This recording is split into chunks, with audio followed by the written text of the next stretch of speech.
Hola, mi nombre es Pablo Duchemen y esta no es una clase cualquiera. Seguimos en Tratamiento Informático de los Datos, Unidad de Trabajo 7, Procesador de Textos 1. Y en esta ocasión vamos a hablar de otra agrupación de herramientas de la cinta de Microsoft Office Word. En concreto vamos a hablar de las herramientas de párrafo que están situadas en la pestaña Inicio de la interfaz de nuestro programa. Párrafo es una colección de utilidades que están a disposición de los usuarios y que tiene por objetivo gestionar ciertos aspectos del formato de los párrafos. Para poder mostrártelo mejor voy a necesitar unos cuantos párrafos de texto que poder utilizar. He pensado usar este texto de muestra que es muy famoso en internet, que aunque no tiene mucho sentido para nosotros, pues bueno, es texto después de todo, que es lo que necesitamos. Lo primero que nos encontramos en las herramientas párrafo es el botón de viñeta. Las viñetas son esos pequeños dibujos que aparecen al principio de cada párrafo y que tiene generalmente la utilidad de enumerarlo, incluso cuando no llevan números. Para poder utilizarlo debemos seleccionar los párrafos afectados. Por ejemplo, imaginemos que solo voy a emplearlo en los dos párrafos del centro. Selecciono los dos párrafos, vamos al botón de viñetas y con solo presionarlo se colocarán las viñetas más usuales, que son el puntito negro. Sin embargo, es posible que a ti te apetezca variar un poco, ser un poco más creativo o simplemente tengas ganas de algún otro tipo de numeración. Al lado del botón párrafo encontrarás una flecha señalando hacia abajo, que significa que ahí puedes presionar para abrir un menú contextual. Un menú contextual, como ya te he explicado, es una serie de opciones que se te presentan en pantalla como un menú, pero que si picas fuera por cualquier motivo, desaparece. Abrimos el menú contextual de viñetas y aquí tenemos unas cuantas viñetas muy famosas. Por ejemplo, el círculo vacío. También tenemos un cuadradito. Vamos a enumerar nuestros párrafos con un check como si fueran tareas que ya se han realizado. Imaginemos que me he equivocado y el primero de los párrafos numerados no queríamos que tuviera numeración. Solamente tenemos que ir al principio de ese párrafo, hacer clic con el puntero, nuestro cursor se coloca al principio del párrafo y borrar. Así desaparece la viñeta. Habrás visto que a pesar de ello, el formato sigue quedando alterado por una sangría. Una sangría es un desplazamiento hacia la derecha del texto que no viene a cuento. Volvemos a borrar y todo el párrafo se coloca tal y como está el formato de su párrafo anterior. Las viñetas vienen preparadas para ser empleadas en un texto por defecto. Es decir, si yo ahora aprieto Enter, el nuevo párrafo estará esperándome con una viñeta preparada. Imaginemos que estoy hablando del sistema respiratorio y dentro del primer párrafo quiero enumerar los órganos que lo componen.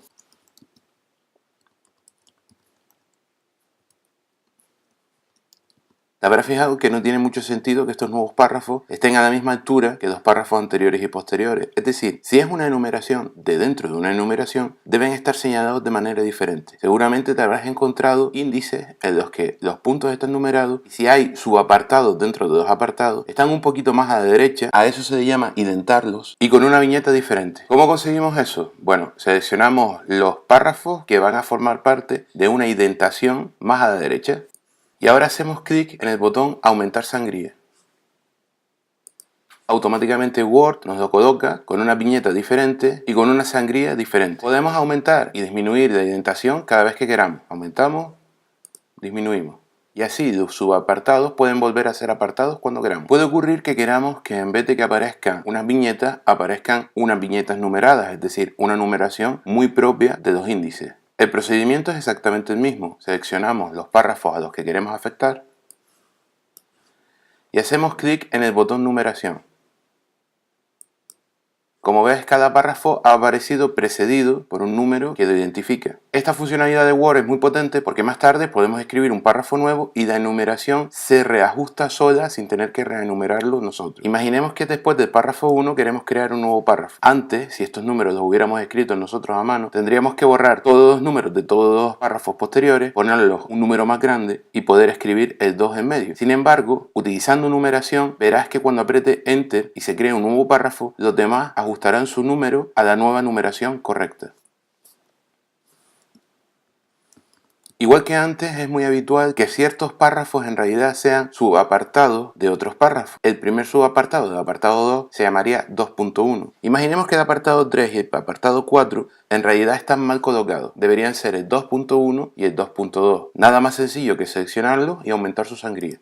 Como te habrás dado cuenta, en lugar de poner los números directamente, ha generado un nuevo tipo de viñeta de numeración. Quizás no es todo lo que querías, quizás sí. La única forma de solucionarlo es el tercer botón de párrafos que sirve precisamente para organizar cómo se enumeran dentro de las enumeraciones. Si hacemos clic en su menú contextual, nos aparecerá, por ejemplo, esta opción que organiza las numeraciones dentro de numeraciones. Hacemos clic en ella y aquí tenemos nuestras líneas. Veamos ahora cómo se ordenan los párrafos. Para ello voy a borrar el formato anterior con el botón borrar formato y observemos nuestro texto original. Vemos que empieza cada uno por una letra diferente. Quizás nos apetecería organizarlo de manera alfabética. Lo podemos hacer simplemente seleccionando dos párrafos que queremos ordenar y haciendo clic en el botón ordenar.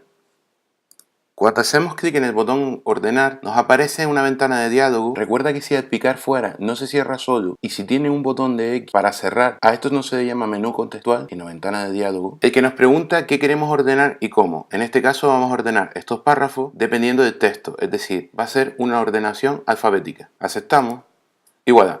El primero de los textos es aquel que empezaba por C, el siguiente es el que empieza por D, el siguiente es el que empieza por L, el siguiente es el que empieza por N.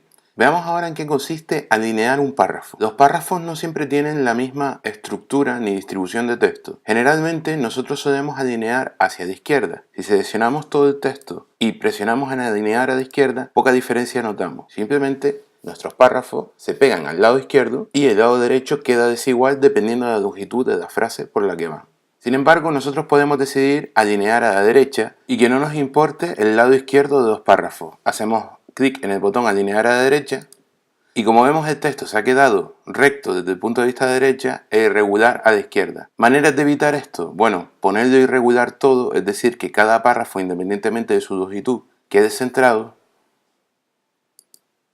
lo cual es una opción muy adecuada, por ejemplo, si queremos escribir un poema, o justificar. Justificar es la forma más elegante en Occidente de entregar un documento. Cuando nosotros justificamos el texto, las frases se expanden para ocupar todo el espacio disponible de la página, de manera que quede tanto recto por la izquierda como por la derecha. Esto deja de ocurrir solamente en la última línea porque puede ser demasiado corta como para ocuparlo entero. ¿Y cómo lo hace si no estira las letras? Lo que estira es los espacios que hay entre letras y la medida de la distancia que hay entre palabras. Hacemos clic en ajustar y es así normalmente como vemos los documentos. Vemos que todo el documento es uniforme a la izquierda y a la derecha, exceptuando la línea final. Hablemos del interlineado. Cada frase del párrafo está separada de la siguiente y de la anterior por un espacio entre líneas. A este espacio entre líneas se le llama interlineado. El interlineado se puede alterar en Word. Hacemos clic en el botón de interlineado para desplegar su menú contextual.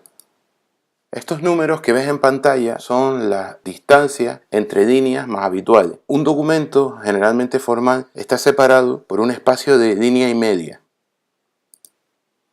Te habrás dado cuenta que el espacio entre líneas ha crecido y el texto se ha vuelto mucho más claro y legible. Seguramente te sonará la expresión a doble espacio. Si hacemos clic en 2, tendrá muchos más espacios entre líneas. El interlineado no consiste solamente en el espacio entre líneas. Te habrás fijado que existe un pequeño espacio extra al final de cada uno de estos párrafos y podría haberlo incluso al principio de cada uno de estos párrafos. Muchas veces cuando no tenemos esta opción y queremos separar párrafos, apretamos de nuevo la tecla Enter para dejar una línea en medio. Esto, en el argot de los procesadores de texto, es muy útil. En su lugar, lo que hacemos es dejar un espacio al final de párrafo. Seleccionamos los párrafos que queremos que se vean afectados. Hacemos clic en agregar espacio o quitar espacio. Por ejemplo, ahora quiero agregar un espacio antes del principio de cada párrafo. Vemos que ha crecido. Quitemos todos los espacios. Ahora verás que no hay diferencia entre la distancia entre líneas del mismo párrafo y líneas de párrafos diferentes. Interlineado puede abrir su propia ventana de diálogo, que es esta, y darnos acceso a otras opciones un poquito más elaboradas que no son objeto del temario de esta asignatura. Pero no me gustaría acabar la cápsula sin decirte que es en esta ventana donde podemos regular la cantidad de espacio anterior y posterior entre nuestros párrafos. Por ejemplo, seleccionamos todo el texto. No olvides que se selecciona en PC con la combinación de teclas Control E y en Mac con la combinación de teclas Comando A. Una vez seleccionado todo nuestro documento, en mi caso porque quiero afectar a todo el documento, agregamos un espacio a final de párrafo. Hasta aquí nada nuevo, pero quizás te gustaría que ese espacio fuera más grande. Vamos a nuestra ventana de diálogo de interlineado y aumentamos el espacio posterior. 24 puntos, por ejemplo. un espacio más amplio. Por último, es posible agregar color y borde a nuestros párrafos. Veamos cómo. Imaginemos que quiero bordear todo el primer párrafo con una línea del tipo caja. Seleccionamos el párrafo al que queremos afectar, vamos al botón de borde y presionamos todo borde. Aquí tenemos nuestro párrafo envuelto en una caja. Imaginemos que solo queremos las líneas de los lados. Seleccionamos nuestro párrafo, hacemos clic para que aparezca el menú contextual de borde y seleccionamos borde izquierdo y más tarde borde derecho. Y aquí tenemos nuestras líneas. Nosotros podemos rellenarlo como queramos. De la misma forma se utiliza el color de relleno. Hacemos clic en sombreado, seleccionamos un color y lo aplicamos a nuestro párrafo. Bueno, eso ha sido todo por esta cápsula. Si te gustó, te pido por favor que nos des tu apoyo dándonos un like. No olvides que esto es un proyecto de un colegio que confía en nuevas metodologías, pero también es cierto que la permanencia de la aplicación de esta forma de trabajo depende directamente del éxito que tengamos. Así que nuestro proyecto, un proyecto de una clase sin deberes para casa, depende de que nuestros espectadores nos brinden su apoyo. Un me gusta, suscribirte, comentar, todas esas cosas contribuyen a que este canal siga abierto. Así que, muchas gracias.